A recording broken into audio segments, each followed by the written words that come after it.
Hey guys welcome back to men stock series. So last వీడియోలో మనము react introduction చూసాం కదా. అసలు రియాక్ట్ జేస్ ఏంటి, అందులో ఇంపార్టెంట్ కాన్సెప్ట్ వర్చువల్ దామ్ అంటే అసలు రియాక్ట్ కోర్ ఫంక్షనాలిటీ అది ఎలా వర్క్ చేస్తుందని దాని గురించి తెలుసుకున్నాం కదా. అలాగే రియాక్ట్ జేస్ ప్రాజెక్ట్ ఎలా సెటప్ చేయాలి, టైల్విన్ సిఎస్ఎస్ ఎలా యూస్ చేయాలో కూడా తెలుసుకున్నాము. ఆ వీడియో మిస్ అయింది, ఇక పైన ఐకార్డ్స్ వదిలేస్తా చెక్ చేయండి. ఈ వీడియోలో మనము రియాక్ట్ జేస్లో కాంపోనెంట్స్ అంటే ఏంటి, వాటిలో ఎన్ని టైప్స్ ఉంటాయి, వాటి ఒక్కొక్కటి గురించి ఎక్స్ప్లెయిన్ చేస్తాను. సో మన ఛానల్‌లో మెన్స్టాక్ సిరీస్ సంబంధించి every Monday and Thursday evening 7:10 పీఎంకి కొత్త వీడియో వస్తుంది. ఎవరి వీడియోకి 2 డేస్ గ్యాప్ ఉంటుంది కాబట్టి ప్రాక్టీస్ చేయండి. డౌట్స్ ఉంటే కామెంట్ సెక్షన్‌లో పోస్ట్ చేయండి. ఈ వీడియోస్ మిస్ కాకుండా ఉండాలంటే మన ఛానల్ సబ్స్క్రైబ్ చేసుకొని బెల్ ఐకాన్ క్లిక్ చేయండి. మీకు నోటిఫికేషన్ వస్తుంది. సో ఇంకా స్టార్ట్ చేద్దాం.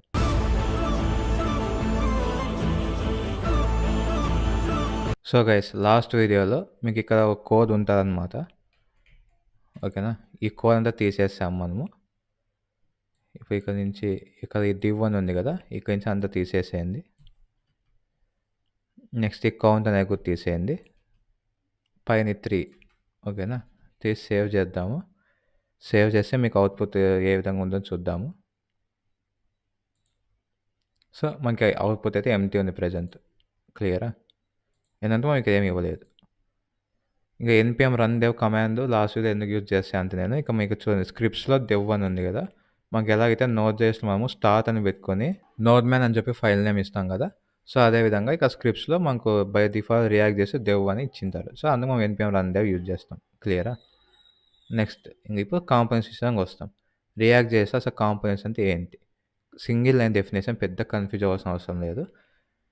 Components are nothing but functions in React JS which return JSX elements.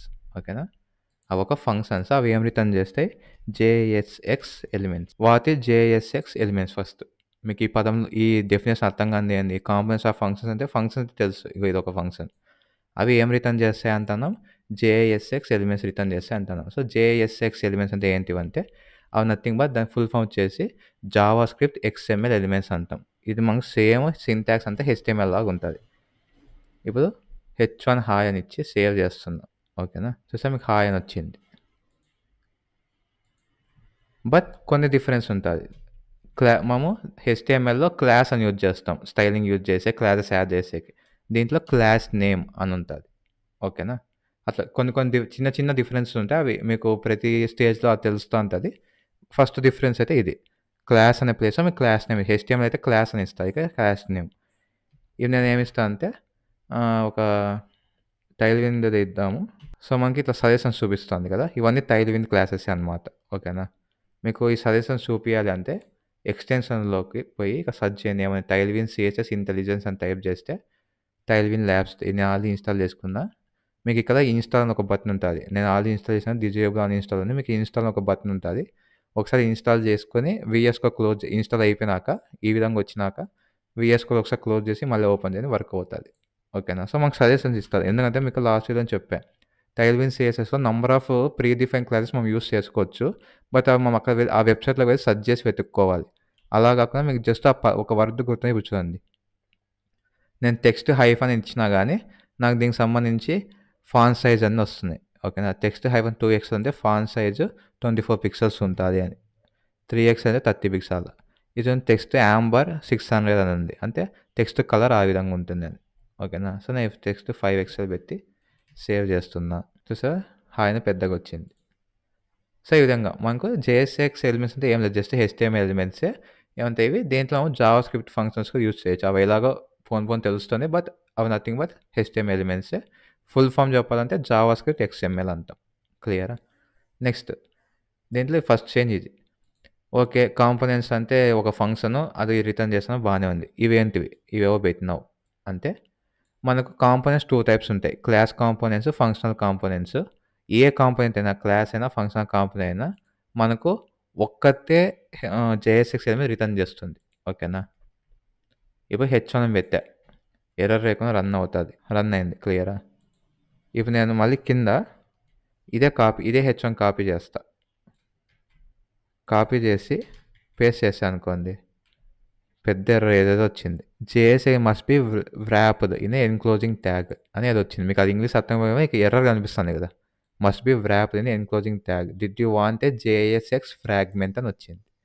ఓకేనా, సో మన కాంపోనెంట్స్‌లో ఉన్న ఫస్ట్ రూల్ ఏమంటే, అది ఫంక్షనల్ కాంపోనెంట్ గానీ, క్లాస్ కాంపోనెంట్ కానీ, ఫస్ట్ రూల్ ఏమంటే ఈ కాంపోనెంట్స్ అనేది ఎప్పుడు ఒక్క జేఎస్ఎక్స్ ఎలిమెంట్‌నే రిటర్న్ చేస్తుంది. ఒక్క ఎలిమెంటే. ఇప్పుడు నేను హెచ్1 ఒక్కటే పెట్టినానుకో రిటర్న్ అవుతాది. మళ్ళీ నువ్వు పారాగ్రాఫ్ పెట్టు రెడ్‌గా ఎర్రర్ చూపిస్తది. కానీ దీని మీద కర్సర్ చూడండి. Must have one parent element ఓకేనా. జేఎస్ఎక్స్ ఎక్స్‌ప్రెషన్స్‌కి ఎప్పుడు ఒక్క పేరెంట్ ఎలిమెంటే ఉండాలి. సో, మనం దానికి ఏం చేస్తాం జనరల్‌గా మనకు తెలిసిన లాంగ్వేజ్‌లో అయితే రిటర్న్ అనే దాంట్లో డివ్ తీసుకుంటాం. ఓకేనా. డివ్ తీసుకొని ఇప్పుడు దాంట్లోకి హెచ్1 వెళ్తా. ఇప్పుడు మళ్ళీ దీంట్లోనే పీ వెళ్తా. ఏదైనా పెట్టొచ్చు. ఎందుకు? మనకిది రిటర్న్ చేస్తాంది ఈ డివ్ అనే ఒక్క ఎలిమెంటే. డివ్ క్లోజ్ చేస్తే ఏం కనిపియదు. ఓన్లీ డివ్ అనే ఎలిమెంట్‌లోనే ఉంటది మనకు రిమైనింగ్ కంటెంట్ అంతా. సో, ఈ విధంగా మనము ఖచ్చితంగా ఒక పేరెంట్‌లోనే మన కంటెంట్ అంతా వ్రాప్ చేయాలి. అది రూల్. అది మీ క్లాస్ అన్నా తీసుకోండి, ఫంక్షనల్ కాంపోనెంట్ అన్నా తీసుకోండి. క్లియరా? క్లాస్ కాంపోనెంట్ అంటే ఏంటి? ఫంక్షన్ ఏంటో చెప్తా. బట్ ఇవన్నీ బేసిక్ రూల్స్. ఏ కాంపోనెంట్ అయినా కాబట్టి ఇవి ఎక్స్‌ప్లెయిన్ చేస్తున్నా. క్లియరా? నెక్స్ట్ ఇప్పుడు డివ్ అనేది మనం జస్ట్ ఈ వ్రాపింగ్ కోసం తీసుకుంటాను. మనకి డామ్‌లో స్పేస్ వేస్ట్ అవుతుంది కదా! డామ్ 3లో లాస్ట్ వీడియో చూపించినట్టు. ఇప్పుడు డివ్ అనేది కూడా ఒక నోడ్ కిందకి, ఒక బాక్స్ కిందకి వస్తది. మీరు లాస్ట్ వీడియో గుర్తుండింటే. ఓకేనా? సో, అట్లా ఈ స్పేస్ వేస్ట్ కాకూడదు. మనకు ఈ స్పేస్ అనేది ఇంపార్టెంట్ కాబట్టి కాంపోనెంట్ అనేది ఒకటే ఉండదు. నంబర్ ఆఫ్ కాంపోనెంట్స్ ఉంటాయి మీకు ఒక వెబ్ పేజ్‌లో. ప్రతి కాంపోనెంట్‌కి మీరు డివ్ అనేది అనవసరంగా వేస్ట్ చేయకూడదు కాబట్టి, ఇక్కడ మనకు ఒక సొల్యూషన్ ఉంది. అదే ఇట్లా ఎంప్టీ ట్యాగ్స్ అనమాట ఇవి. అంటే ఎంప్టీ అని పిలుచుకోవద్దు. మీకు గుర్తున్నయి చెప్తున్నా. దీంట్లో ఏమి లేవు చూడండి. ఓకేనా. వీటిని ఫ్రాగ్మెంట్స్ అంటారు. ఫ్రాగ్మెంట్స్ ఏం చేస్తుందంటే అన్ని ఎలిమెంట్స్‌ని ఒక కంటైనర్ ఎలిమెంట్ లాగా అది కూడా వ్రాప్ చేస్తుంది. సేమ్ డివ్ లాగా ఇది కూడా చేస్తుంది. ఏమంటే డివ్ అనేది వర్చువల్ 3లో ఆ డామ్‌లో స్పేస్ ఆక్యుపై చేసుకుంటాది. ఇది ఆక్యుపై చేసుకోదు. క్లియరా? సో, వీటిని ఫ్రాగ్మెంట్స్ అంటాం. అందుకే మీకు ఇంతకు ఎర్రర్ వచ్చినప్పుడు ఇగో చూడండి ఇక్కడ కింద ఉంది కదా! Did you want a JS fragment అని అడిగినారు. ఓకేనా. సో, నువ్వు ఈ విధంగా ఫ్రాగ్మెంట్ యూజ్ చేసి దీని లోపల నీకు ఎన్ని ఎలిమెంట్స్ అని వ్రాప్ చేసుకోవచ్చు. ఇవి ఫ్రాగ్మెంట్స్ అనేది ఎందుకు యూజ్ చేస్తున్నామంటే మళ్ళీ ఫస్ట్ పాయింటే. మనకు ఫంక్షనల్ కాంపోనెంట్ అయినా, క్లాస్ కాంపోనెంట్ అయినా ఖచ్చితంగా ఒక్క పేరెంట్ ఎలిమెంట్‌నే రిటర్న్ చేయాలి. మిగతావన్నీ దాని లోపలే ఉండాలి. లేదు సెపరేట్‌గా ఇప్పుడు ఇది లేకుండా నేను హెచ్1 వెళ్తా అంటే అది ఒప్పుకోదు. ఎర్రర్ ఇస్తుంది. క్లియరా? సో, ఇప్పుడు మీకు అసలు బేసిక్‌గా కాంపోనెంట్స్ ఎలా ఉంటాయో తెలిసింది. ఈ జేఎస్ ఎలిమెంట్స్ అంటే ఎలా ఉంటాయి? దాంట్లో అట్రిబ్యూట్స్ ఏం చేంజ్ అవుతాయని మీకు అర్థమైంది. బేసిక్‌గా. క్లియర్. ఈ ఫ్రాగ్మెంట్స్ ఎందుకు ఇది అర్థమైంది. ఇంక కాంపోనెంట్ డెఫినిషన్ ప్రకారం అదొక ఫంక్షను. జేఎస్ఎక్స్ ఎలిమెంట్స్ రిటర్న్ చేస్తున్నాయి. సో, రిటర్న్ కీవర్డ్ రాసి బ్రాకెట్ పెట్టి అందులో యూఎంఎం రాస్తాం అంతే. మీకు ఇదొక్కటే కొత్తగుంటుంది. రిటర్న్ కీవర్డ్‌లో బ్రాకెట్స్‌లో ఈ ఎలిమెంట్స్ రాస్తున్నాం అంతే. ఇంక ఫంక్షన్ అవన్నీ మీకు తెలిసిందే కదా! చానా చేసినారు కదా! ఓకే. బానే ఉంది. ఇప్పుడు ఫంక్షనల్ కాంపోనెంట్ అంటే ఏమి? క్లాస్ కాంపోనెంట్స్ అంటే ఏమి? మీకు క్లాస్ కాంపోనెంట్స్ ఈ వీడియో నెక్స్ట్ ఇంకో వీడియో 2 వీడియోస్‌లో చేసేస్తాను. ఎందుకంటే మనకు ఇప్పుడు నేను ఈ వీడియో 2026లో రికార్డ్ చేస్తున్నా. 90% ఆఫ్ ది కంపెనీస్ ఫంక్షనల్ కాంపోనెంట్స్‌కి మూవ్ అయిపోయాయి. ఓకేనా. క్లాస్ కాంపోనెంట్స్ ఓ 10% కంపెనీస్ ఇంకా యూజ్ చేస్తున్నారు. ఇంకా ఇది మనకు రియాక్ట్ కనిపెట్టిందైతే ఫేస్‌బుక్ మెటా వాళ్ళని చెప్పా కదా! వాళ్ళు కూడా కొంచెం కోడ్ ఇంకా ఓ 10% ఆఫ్ కోడ్ క్లాస్ కాంపోనెంట్స్‌లోనే ఉంది. వాళ్ళు ఇంకా చేంజ్ చేయలేదు ఆ కోడ్‌ని. సో, మీరు బై మిస్టేక్ ఆ 10% కంపెనీస్‌లో ప్లేస్ అయితే మీకు క్లాస్ కాంపోనెంట్స్ అంటే ఏంటో తెలియాలి కాబట్టి నేను ఒక 2 వీడియోస్ ఈ వీడియో, నెక్స్ట్ వీడియోలో క్లాస్ కాంపోనెంట్స్ అంటే కవర్ చేస్తా. క్లియరా? ఫంక్షనల్ కాంపోనెంట్ అంటే దాని సింటాక్స్ ఈ విధంగా ఉంటదని గుర్తుపెట్టుకోండి అంతే. దాని గురించి ఎక్కువ డెప్త్ వెళ్ళొద్దు. క్లాస్ కాంపోనెంట్స్ అయినాక మనం వెళ్దాము. ఓకేనా? నెక్స్ట్ మీకు ఇంకోటి చదువుతా. ఫంక్షన్ అంటే ఇలాగే రాయాలా? అంటే యారో ఫంక్షన్స్ రాయొచ్చా అంటే రాయొచ్చు. App is equals to save చేస్తున్నాను. చూసారా? మనకి ఇది కూడా సేమ్ అదే రన్ చేసింది. ఇబ్బందేం లేదు. ఓకేనా? సో, ఈ విధంగా మన కాంపోనెంట్స్ రన్ అవుతాయి. ఓకే. ఇప్పుడు క్లాస్ కాంపోనెంట్స్‌కి మనం ఇక్కడ ఎస్ఆర్‌సి అని ఉంది కదా! కాంపోనెంట్స్ మనం ఇప్పుడు డైరెక్ట్‌గా క్రియేట్ చేయము. ఒక ఫోల్డర్ స్ట్రక్చర్ మెయింటైన్ చేస్తాం. దానికి ఒక ఫోల్డర్ క్రియేట్ ఎస్ఆర్‌సిలో ఫోల్డర్ క్రియేట్ చేయాలి. ఎక్కడ పడితే అక్కడ కాదు. ఎస్ఆర్‌సి మీద క్లిక్ చేసి దానిలో ఒక ఫోల్డర్ క్రియేట్ చేయాలి. కాంపోనెంట్స్ అని. ఓకేనా? ఇప్పుడు ఈ కాంపోనెంట్స్ ఒక ఫైల్ క్రియేట్ చేద్దాం. కాంపోనెంట్స్ నేమ్ ఎప్పుడు క్యాపిటల్ లెటర్‌తో స్టార్ట్ కావాలి. ఇది గుర్తుపెట్టుకోండి. ఓకేనా? సో, నేనొచ్చేసి డెమో అని ఇస్తా. డి క్యాపిటల్ పెడతా చూడండి. మనకు రియాక్ట్‌లో నేమింగ్ ఫంక్షన్ ఎలా ఉందంటే, మనం నార్మల్ ఫంక్షన్స్ కూడా యూజ్ చేస్తాం ఇక్కడ. కానీ ఇప్పుడు ఇదొక ఫంక్షనే గదా! బట్ ఈ ఫంక్షన్ ఒక కాంపోనెంట్. మిగతావన్నీ నార్మల్ ఫంక్షన్స్ అని తెలుసుకునేకి మనకు నేమింగ్ కన్వెన్షన్సే మేజర్ ఇష్యూ చూపిస్తది. అంటే ఇది చేసే ఎలిమెంట్ ఉన్నాయనుకోండి. బట్ నేమింగ్ కన్వెన్షన్‌లో మేజర్ డిఫరెన్స్ ఇక్కడే కనిపిస్తుంది. ఓకేనా? నార్మల్ ఫంక్షన్ అయితే మీరు ఇప్పుడు యాప్ అనుకో, ఊకే యాప్ అని రాసేస్తారు అంతే. బట్ ఎప్పుడైతే కాంపోనెంటో ఫస్ట్ లెటర్ క్యాపిటల్ ఉండాలి. అందుకు demo dot JS first capital పెట్టా. క్లియరా? ఇప్పుడు దీంట్లో క్లాస్ కామా సింటాక్స్. క్లాస్ మీరు కాంపోనెంట్ నేమ్, నా కాంపోనెంట్ నేమ్ వచ్చి డెమో కాబట్టి డెమో ఎక్స్టెన్స్. ఓకేనా? కాంపోనెంట్ చేస్తే అది ఆటోమేటిక్గా మనకి ఇంపోర్ట్ చేసుకుంటారు రియాక్ట్ నుంచి. ఓకేనా? ఇది మనకు బేసిక్ సింటాక్స్. క్లాస్ డెమో అనేది మీ ఫంక్షన్ నేమ్, మీరు ఏమైనా ఇచ్చుకోండి. ఇప్పుడు ఎలాగైతే ఇక మనం యాప్ అని ఇచ్చామో కాంపోనెంట్ నేమ్, అలా ఇక డెమో అని ఇస్తున్నాం. నేమ్ ఇస్తాం. నెక్స్ట్ ఎక్స్టెన్స్ కాంపోనెంట్ ఇవంతా సేమ్, ఎవరికైనా సేమ్ స్ట్రక్చరే. సో ఇప్పుడు దీంట్లో మనకు ఫస్ట్ రెండర్ అని ఒకటి ఉంటుంది. ఓకేనా? ఈ రెండర్ ఖచ్చితంగా రాయాల. మీకు ఇక్కడ బేసిక్ కంపారిజన్ లాగా చేసుకుంటా వెళ్తాను చూడండి. మనకి ఫంక్షనల్ కాంపోనెంట్ అన్న ఫంక్షన్ కాంపోనెంట్ ఏముంది, ఫంక్షన్ ఓపెన్ చేసినావు, డైరెక్ట్ రిటర్న్ పెట్టేసి రాసేసావు. బట్ క్లాస్లో అలా కాదు. క్లాస్లో ఫస్ట్ ఈ పెద్ద సింటాక్స్ ఉంది. మీరు నేమ్ ఏమి ఇవ్వదాం అనుకున్నారు, ఎక్స్టెన్స్ కాంపోనెంట్, దాంట్లో రెండర్ అని పెట్టారు. రెండర్ అని పెడితేనే మీకు ఎగ్జిక్యూట్ అవుతుంది, ఎగ్జిక్యూట్ అవ్వదు. ఇప్పుడు ఈ రెండర్ లోపల రిటర్న్ ఉంటుంది. ఇక్కడ మీరు ఏం చేస్తారంటే జేఎస్ఏ ఈ ఫ్రాగ్మెంట్ పెడతారు. పెతికని ఇస్తా h1 hi I am from demo. ఓకేనా? డెమో కాంపోనెంట్ అని ఇస్తా. మీకు ఈ సింటాక్స్ అంతా బాగా గుర్తుపెట్టుకోండి. మేజర్ డిఫరెన్స్ చూపిస్తుంది. ఫంక్షన్ కాంపోనెంట్ అయితే నార్మల్గా ఫంక్షన్ రాసి రిటర్న్లో జేఎస్ ఎలిమెంట్ ఇస్తారు. క్లాస్ కాంపోనెంట్స్ అయితే ఫస్ట్ క్లాస్ నుంచి ఎక్స్టెండ్ కాంపోనెంట్ అని చెప్పి మరి కాంపోనెంట్ రియాక్ట్ నుంచి ఇంపోర్ట్ అవ్వాలి. మీకు మోస్ట్లీ నేను చెప్పిన ఎక్స్టెన్షన్స్ మీరు డౌన్లోడ్ చేసుకుంటే ఆటో ఇంపోర్ట్ అని ఉంటుంది. ఓకేనా? ESLint ఇవన్నీ, ESLint, ES7+, రియాక్ట్ రిడక్స్ ఇవన్నీ ఉన్నాయి కదా. ఓకే, మీరు ఇక పాస్ చేసుకొని వీడియో కావాలంటే పాస్ చేసుకొని మెయిన్ ఫస్ట్ ప్రిటియర్ ఒకటి, ESLint ఒకటి, ES7 ఒకటి, ఈ 3 ఖచ్చితంగా ఇన్స్టాలేషన్ చేసుకుందండి ఈ ఎక్స్టెన్షన్స్ అనేవి. ఇక మీకు లెఫ్ట్ సైడ్ స్క్వేర్ బాక్స్ ఉంది కదా, దీని మీద క్లిక్ చేసి సెర్చ్ చేయండి, నేమ్స్ వస్తుంది. చేసుకుంటే మీకు ఆటోమేటిక్గా ఇంపోర్ట్ అయిపోతాయి ఇవన్నీ. ఒకవేళ వరస్ట్ కేసు మీకు ఇంపోర్ట్ అవ్వకపోతే మీకు మీరు ఇంపోర్ట్ స్టేట్మెంట్ రాసుకొని ఇంపోర్ట్ చేసుకోవాలి. ఇది మాత్రం బాగా గుర్తుపెట్టుకోండి. ఓకే, ఇప్పుడు ఇదంతా బాగానే ఉంది. ఇప్పుడు దీన్ని ఎక్స్పోర్ట్ చేయాలి మీరు. Export default demo. Okay, congratulation, మీరు మీ ఫస్ట్ కాంపోనెంట్ డిజైన్ చేశారు. అంతే, కాంపోనెంట్ అంటే ఏం లేదు. మీకు ఒక సింటాక్స్ అయితే కొన్ని డిఫరెంట్ ఉండొచ్చు కానీ ఇంతే కాంపోనెంట్. ఓకేనా? ఇప్పుడు ఈ కాంపోనెంట్ మీరు డిస్ప్లే చేయాలి. సో ఇట్లా సైడ్ బై సైడ్ వెళ్తాను, సో మీకు కొంచెం ఈజీగా ఉంటుంది చూసేకి. ఓకే, ఇప్పుడు నాకు హాయ్ అని డిస్ప్లే అవుతుంది. హాయ్ అని ఎక్కడ ఉంది, app.jsxలో ఉంది కదా, ఇది డిస్ప్లే అవుతుంది. ఎందుకు ఇది డిస్ప్లే అవుతుంది, మేము main.jsxలో ఏమి ఇచ్చినాము, నాకు ఆ రూట్ అని ఐడి తెచ్చుకొని దాంట్లో యాప్ కాంపోనెంట్లో ఏముంటే అది నాకు డిస్ప్లే కాదన్న. యాప్లో ఏముంది, ఇది ఉంది. బట్ నాకు యాప్లో ఇది వద్దు, వేరే కావాలంటే ఇప్పుడు ఏం చేస్తామంటే ఇది తీసేయండి. ఓకేనా? ఇప్పుడు మీరు ఒక కాంపోనెంట్ని ఎలా డిజైన్ చేయాలి, ఎలా ఎక్స్పోజ్ చేయాలి తెలుసుకున్నారు. ఏది, క్లాస్ కాంపోనెంట్ని. ఓకేనా? దాన్ని ఎలా యూస్ చేయాలి అంటే ఒక ట్యాగ్ ఓపెన్ చేసి కాంపోనెంట్ నేమ్ ఏంటి, డెమో చూపిస్తాను కదా, ఎంత క్లిక్ చేయండి. క్లిక్ చేస్తే మీకు బై డిఫాల్ట్ అది ఇంపోర్ట్ చేసుకుంది. జనరల్గా దాంతో కదా ఇంపోర్ట్ చేసుకోకపోతే మీరే చేసుకోవాలి, పెట్టుకుని ఇంకేం లేదు. దీనికి మళ్ళీ డెమో అని ఇట్లా ఇవ్వకూడదు. ఓకేనా? అట్లీసారి నార్మల్ ట్యాగ్ అవుతుంది. అలా కాకుండా సెల్ఫ్ క్లోజింగ్ ట్యాగ్ ఇవ్వాలి. మనకి ఎలాగైతే ఇమేజ్ ట్యాగ్కి సెల్ఫ్ క్లోజింగ్ ఇస్తాం HTML, అదేవిధంగా ఇది మన కాంపోనెంట్ని కాల్ చేసే విధానం. ఓకేనా? సేవ్ చేస్తా. చూడండి, hi I am from demo component. So దీన్ని బట్టి మీకు ఏమర్థమైంది, ఒక క్లాస్ కాంపోనెంట్ ఎలా క్రియేట్ చేయాలో ఒక ఐడియా వచ్చింది. క్లియరా? సెకండ్, మనం ఒక కాంపోనెంట్ డిస్ప్లే చేయాలి అంటే ఫస్ట్ ఎక్స్పోర్ట్ చేసుకొని దాన్ని ఎక్కడ యూజ్ చేస్తున్నాం, యాప్లో. ఎందుకంటే మీరు ఎప్పుడైతే యాప్లో మెన్షన్ చేస్తారో అప్పుడే మనకు రిమైనింగ్ కాంపోనెంట్స్ అన్ని డిస్ప్లే అవుతాయి. మీరు ఇక్కడ ఇంకా రిమైనింగ్ కాంపోనెంట్ డిస్ప్లే చేసుకోవచ్చు. క్లియరా? సో ఇది మనకు ఒక కాంపోనెంట్ క్రియేట్ చేసే, క్లాస్ కాంపోనెంట్ క్రియేట్ చేసే విధానం. నెక్స్ట్ మనకు ప్రాప్స్ అని ఉంటాయి. ప్రాప్స్ అని నథింగ్ ప్రాపర్టీస్. ఓకేనా? ప్రాప్స్ అంటే PROPS, ప్రాప్స్ అంటాం షార్ట్కట్లో. దీన్ని ఫుల్ ఫామ్ ప్రాపర్టీస్ అంటాం. ఓకేనా?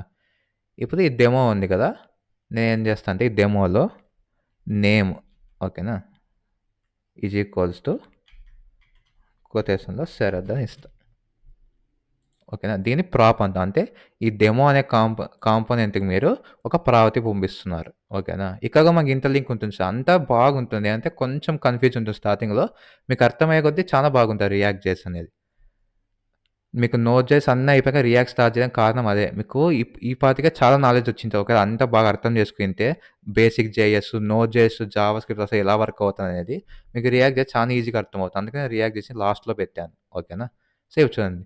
డెమోలో మీరు నేమ్ శరత్ అని ఇచ్చారు. ఇది సింపుల్‌గా ఎలా ఉంటుందంటే మీకు ఒక ఫంక్షన్‌కి ఎలా అయితే ఆర్గ్యుమెంట్స్ పాస్ చేస్తారో మీరు ఫంక్షన్ కాల్ చేసినప్పుడు ఇప్పుడు ఫంక్షన్ డెమో ఆఫ్ అని చెప్పి శరత్, 23 ఒక ఏజ్ ఇచ్చారనుకుందాం.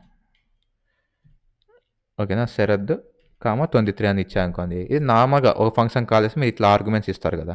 సో, అదే విధంగా ఇప్పుడు కాంపోనెంట్ అంటే నథింగ్ బట్ ఫంక్షన్. సో, ఇప్పుడు ఈ కాంపోనెంట్‌ని మీరు యూజ్ చేసుకుంటున్నారు. యూజ్ చేసినప్పుడు ఒక కీ, ఒక వాల్యూ ఇస్తున్నారు. ఆ కీ వచ్చి నేమ్, అది వచ్చి వాల్యూ. ఈ కీ వాల్యూని ఏమంటుంటే ఒక ప్రాప్. ఓకేనా? So, okay. ఇది ఇస్తున్నాం బానే ఉంది. ఈ మెయిన్ డెమో జేఎస్‌కొచ్చి ఆ ప్రాప్‌ను యాక్సెస్ చేయాలి. ఓకేనా? యాక్సెస్ చేయాలంటే మనకు దిస్ డాట్ ప్రాప్స్ అని యూజ్ చేయాలి. పి అని చెప్పి నేను హలో అని చెప్పి ఆ యూజర్ నేమ్ ఏముంటే అది కావాలి. సో, దానికొచ్చేసి దిస్ డాట్ ప్రాప్స్. ఓకేనా? Dot name. మీకేమొచ్చింది కదా! దిస్ డాట్ ప్రాప్స్ అని వచ్చింది. మీకోసం ఏం చేస్తాను ఇక్కడ ఇప్పుడు చూడండి, నేను సేవ్ చేశా. ఇన్స్పై క్లిక్ చేసి కన్సోల్ క్లిక్ చేద్దాం. ఒకసారి రిఫ్రెష్ చేద్దాము. చూసారా? నేమ్ శరత్ అని వచ్చింది. ఓకేనా? దిస్ డాట్ ప్రాప్స్ నుంచి మీరు ఆ వాల్యూస్‌ని యాక్సెస్ చేయొచ్చు. మీరు అట్లా ఎన్నైనా వెతుక్కోవచ్చు. ఇప్పుడు చూడండి, నేను నేమ్ శరత్దే కాకుండా ఏజ్ ఈజ్ ఈక్వల్స్ టు 23 అని ఇస్తా. చూడండి, మీకు ఆ ప్రాప్స్ అనేది వచ్చేసాయి. అంటే మీరు ఫైల్ సేవ్ చేసిన వెంటనే ఇంతకుముందన్న నేను లైవ్ సర్వర్ యూజ్ చేశాను ఎక్స్‌టెన్షన్. కానీ రియాక్ట్ చేసేది నేనేం మళ్ళీ క్లిక్ లైవ్ అవన్నీ క్లిక్ చేయడంలే. ఎలా అయితే నోట్ జేఎస్‌లో ఫైల్ సేవ్ చేసిన వెంటనే చేంజెస్ ఎఫెక్ట్ అవుతాయో, అదే విధంగా రియాక్ట్ జేఎస్‌లో మీరు ఎన్‌పీఎం రన్‌దే ఒక్కసారి చేశాక ఆటోమేటిక్‌గా ఇవన్నీ మనకు చేంజ్ అవుతున్నాయి ప్రాప్స్ వచ్చేవి. ఓకేనా? ఇప్పుడు మనం దీంట్లో ఏం చేస్తామంటే దీనికి ఈ కంటెంట్ డైనమిక్‌గా యూజ్ చేసే జావా స్క్రిప్ట్‌లకి ఇలా ఫేవర్ బ్రాకెట్స్ పెట్టాలి. ఇవి సేవ్ చేశాననుకోండి. బాగా గమనించండి ఇప్పుడు. Hello this dot props dot name అని ఉంది. నేను వన్స్ ఈ ఫైల్ సేవ్ చేస్తా చూడండి. చూసారా? హలో శరత్ అని వచ్చింది ఫైల్ సేవ్ చేయగానే. ఓకేనా? సో, వీటిని జావా స్క్రిప్ట్ ఎక్స్‌ప్రెషన్స్ అంటాం. ఓకేనా? మీరు ఈ జేఎస్ఎక్స్ ఎలిమెంట్స్‌లో ఉన్న బెనిఫిట్ మీ హెచ్‌టీఎంఎల్‌లో ఇట్లా పెట్టి రాయండి. మీకు ఆ బ్రాకెట్స్ కూడా కనిపిస్తది. ఇక ప్రింట్ అవుతాయి. అంతేగాని ఇవేం చేయవు. But React JSC JSX elements ఏమంటే మనం హెచ్‌టీఎంఎల్, జావా స్క్రిప్ట్ ఇంటిగ్రేట్ చేసుకొని హెచ్‌టీఎంఎల్ ఎలిమెంట్స్‌ని క్రియేట్ చేయొచ్చు అని దీని మీనింగ్. ఓకేనా? So, this the props name ఏవైతే ఈ ఫ్లేవర్ బ్రేసెస్ లోపల ఉంటాయో, ఓకేనా? నేను ఫర్ ఎగ్జాంపుల్ ఈ ఫ్లేవర్ బ్రేసెస్ లోపల ఏం చేస్తానంటే 2 + 6 అని ఇస్తా. సేవ్ చేశాను. చూడండి, హలో 8 అని వచ్చింది. ఓకేనా? సో, ఇలా ఇవన్నీ మనకు లాజికల్ ఫంక్షన్స్ కదా! అంటే ఒక లాజికల్‌గా మీరు ఒక ఆపరేషన్ పెర్ఫార్మ్ చేస్తున్నారు. అట్లా అవన్నీ లాజికల్ ఎక్స్‌ప్రెషన్స్ కదా! ఇట్లాంటివన్నీ మనము ఈ బ్రాకెట్‌లో పెట్టి వెళ్తామనమాట. ఓకేనా? లేదా డిస్టర్బ్ ప్రాప్స్ తెచ్చుకోవాలన్నా అంటే ఆ డిస్టర్బ్ ప్రాప్స్ అని డైనమిక్ నేమ్. మనకి స్టాటిక్‌గా ఇప్పుడు హలో అనేది ఏ యూజర్ లాగిన్ అయినా హలో కామనే. బట్ ఇది డైనమిక్ కాబట్టి అది మనకు ప్రాప్స్ నుంచి పాస్ చేస్తున్నాం ఆ నేమ్ అనేది. సో, ఇక్కడ this dot props dot name అంటే అదొస్తది. ఓకేనా? మీరు మళ్ళీ ఇది అయిపోయినాక డాట్ పెట్టి యువర్ ఏజ్ ఈజ్, ఓకేనా? మళ్ళీ same this dot props dot age close చేయండి. సేవ్. చూడండి, hello Sharath your age is 23.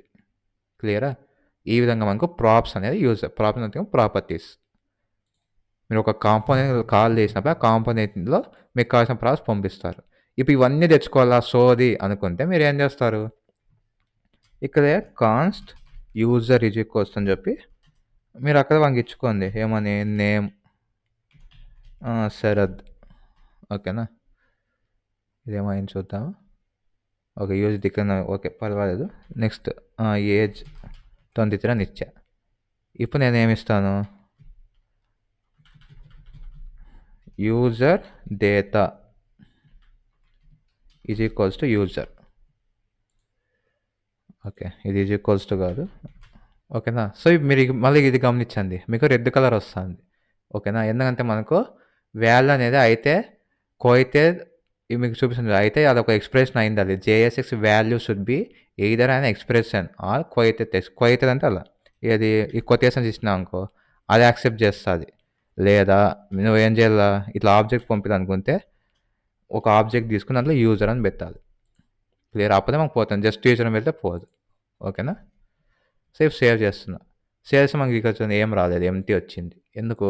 మనము direct this dot props dot name అంటున్నాం. కానీ దిస్టార్ ప్రాప్స్ నేమ్ ఉందా? కన్సోల్ చెక్ చేయండి కావాలంటే ఒకసారి. ఇప్పుడు రిఫ్రెష్ చేస్తే ఇప్పుడు చూడండి. మనకు దిస్టార్ ప్రాప్స్ యూజర్ డేటాలో నేమ్ ఉంది. కానీ మనం డైరెక్ట్ దిస్టార్ ప్రాప్స్ నేమ్ అన్నాం. సో అది అన్‌డిఫైన్ కాబట్టి రాలేదు. సో మీరు ఏం చేయాలి, this dot props dot user data dot name. Same ఇదే మనకు ఏజ్ కూడా. User data dot age. ఇప్పుడు సేవ్ చేస్తాను అనుకోండి. చూసారా? మీకు ఇప్పుడు హాల్ వస్తాయి. ఏజ్ 23. క్లియరా? సో ఈ విధంగా మనం ప్రాప్స్ మీకు సింగిల్ ఉంటే మోస్ట్‌లీ సింగిలే పంపింది. జస్ట్ నేమ్స్ ఎరర్ అట్లా. లేదు ఒక యూజర్ డేటా ఉంది. నేము, ఏజు ఫర్ ఎగ్జాంపుల్ ఒక కాంపోనెంట్ ఉంది. కాంపోనెంట్ నేమ్ వచ్చి యూజర్ ప్రొఫైల్ అనుకుందాం. మనం ఇప్పుడు డెమో ఎలా అయితే వెళ్తామో దీని మీద కంట్రోల్ పట్టుకొని లెఫ్ట్ క్లిక్ ఇస్తే ఆ కాంపోనెంట్ తీసుకుపోతది. మనం ఈ కాంపోనెంట్‌తో ఒక యూజర్ ప్రొఫైల్ తెచ్చుకుందాం. తెచ్చుకొని ఆ యూజర్ ప్రొఫైల్ ఇమేజ్ ఎలా అయితే నోట్ చేసి మనం క్రియేట్ చేసాం కదా! డేటాబేస్ స్టోర్ చేసుకునేకి email ID, user name, profile అవన్నీ మనకు బ్యాక్ ఎండ్ నుంచి వచ్చినాయి అనుకుందాం. ఇక్కడ ఏపీఐ కాల్ చేసినాక. సో, ఇప్పుడు మీరు ఆ డేటా అంతా పంపియాలి. ఆ డేటా అంతా ఆబ్జెక్ట్ ఫార్మాట్‌లో ఉంటుంది కదా! అలాంటి కేస్‌లో మీరు యూజర్ డేటాని యూజ్ చేసి ఆ డేటా అంతా పంపించుకోండి. ఓకేనా?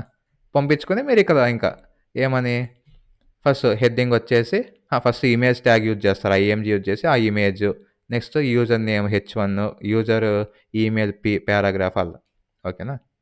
ఈ విధంగా మనకు కంప్లీట్‌గా ఒక కాంపోనెంట్ వర్క్ అవుతుంది. So, okay. మీకు ఈ వీడియోలో అసలు క్లాస్ కాంపోనెంట్ మనము ఎలా డిక్లేర్ చేస్తాము, అలాగే ఒక డేటాని క్లాస్ కాంపోనెంట్‌కి ఎలా పంపిస్తాము, ప్రాప్స్ అంటే ఏంటి, దాన్ని ఎలా పంపిస్తాం, దాన్ని ఎలా యాక్సెస్ చేయాలి, యాక్సెస్ చేసాక ఈ ఎక్స్‌ప్రెస్ యూజ్ చేస్తే ఒక క్లారిటీ వచ్చింది అనుకుంటున్నాను. మీకు ఇవన్నీ ఎలా వర్క్ అవుతున్నాయి అసలు హెచ్‌టీఎంఎల్ ఎలిమెంట్స్‌ని, జేఎస్ఎక్స్ ఎలిమెంట్స్ అని అన్నీ బానే బట్ ఎలా వర్క్ అవుతున్నాయంటే, మనకు ఇంటర్నల్‌గా రియాక్ట్ జేఎస్ దీన్ని ఇదే విధంగా తీసుకోదనమాట. ఓకేనా? ఇంటర్నల్‌గా ఏం చేస్తుందంటే మీకు గుర్తుంటే జావా స్క్రిప్ట్ డామ్ వీడియోలో డైనమిక్‌గా జావా స్క్రిప్ట్‌లో ఎలిమెంట్స్ ఎలా యాడ్ చేయాలని ఒక వీడియో చేశా కదా! ఆ విధంగా మనం ఎలా చేసాము? కాన్స్ట్ ఎలిమెంట్ ఓకేనా? Element is equals to so, ఆ ఎలిమెంట్ ఈజ్ ఈక్వల్స్ మనం ఎలా పెట్టాము? క్రియేట్ ఎలిమెంట్ ఆఫ్ అని పెట్టాం కదా! పెట్టి దాంట్లో ఫస్ట్ ఒక ట్యాగ్ ఇచ్చి ఓకేనా? మళ్ళీ దానికి ఎలిమెంట్ స్పెల్లింగ్ ఇగ్నోర్ చేయండి. సో, దానికి మళ్ళీ మనం టెక్స్ట్ కంటెంట్ సెపరేట్ చేసి అంతా ఒక ట్యాగ్‌ని క్రియేట్ చేసాం కదా! డైనమిక్ జేఎస్ ఆ వీడియోలో. సో, అదే విధంగా ఇంటర్నల్‌గా ఇక ఏం జరుగుతుందంటే రియాక్ట్ డాట్ క్రియేట్ ఎలిమెంట్ ఓకేనా? ఆఫ్ హెచ్1 తర్వాత ఆ కంటెంట్ ఓకేనా? ఈ విధంగా ఇంటర్నల్‌గా జరుగుతుంది ఇవన్నీ. బట్ మనకి ఇవన్నీ అవసరం లేదు. జావా స్క్రిప్ట్‌లో అయితే కష్టపడాల. ఇట్లా డైనమిక్‌గా జావా స్క్రిప్ట్, హెచ్‌టీఎంఎల్ 2 మిక్స్ చేసి యూజ్ చేసేకి జావా స్క్రిప్ట్‌లో మనమే అన్నీ క్రియేట్ చేయాల. ఒక కొత్త ఎలిమెంట్ రావాలంటే అవన్నీ. బట్ దీంట్లో మనకు అంత స్ట్రగుల్ ఉండదు రియాక్ట్ జేఎస్‌లో. ఓకేనా? నువ్వు డైరెక్ట్ హెచ్1 పెడతాం. మీకు మహా అయితే ఇవి అట్రిబ్యూట్స్ చేంజ్ అవుతాయి. క్లాస్ అనేది వచ్చి క్లాస్ నేమ్ వచ్చేవాళ్ళ కొన్ని చేంజెస్ ఉంటాయి. అవన్నీ ఓకే. ఇప్పుడు ఆన్ క్లిక్ అని ఉంది కదా మనకు.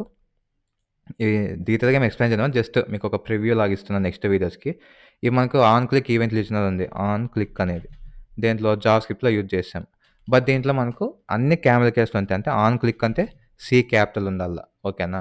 ఆన్ హోవర్ లేదా ఆన్ బ్లర్, ఆన్ ఫోకస్ అవన్నీ చెప్పా కదా! మీకు ఇన్‌పుట్ మెథడ్స్‌లో. సో, అవన్నీ దాంట్లో నార్మల్‌గా ఉంటాయి. దీంట్లో క్యామెల్ కేస్ అంటే ఆన్ అనేది నార్మల్‌గానే ఉంటుంది. నెక్స్ట్ క్లిక్ గాని, ఫోకస్ అట్లాంటివన్నీ ఫస్ట్‌లో అయితే క్యాపిటల్ ఉంటుంది. దీన్ని క్యామెల్ కేస్ అని అంటాం. అది ఎందుకో నోట్ చేసి ఈరోజు చెప్పా. సో, క్యామెల్ కేస్ అంటే ఏంటి అనేది. ఓకేనా? సో, ఈ విధంగా చిన్న చిన్న చేంజెస్ ఉంటాయి. బట్ మనకి వర్క్ అనేది తగ్గిపోతుంది గదా! మీరు ఈజీగా ఇంటిగ్రేట్ జేసుకోవచ్చు జావా స్క్రిప్ట్ అండ్ హెచ్‌టీఎంఎల్. ఓకేనా?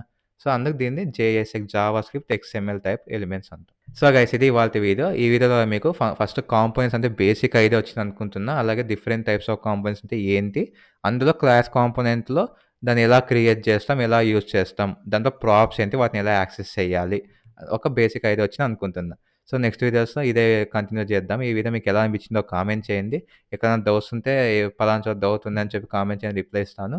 లేదా అంతా ఓకే అనుకుంటే మీకు ఎలా అనిపించింది వీడియో? అంటే అర్థమయ్యాయా? లేదా? అని కామెంట్ చేయండి. నెక్స్ట్ వీడియోలో మళ్ళీ కలుసుకుందాం.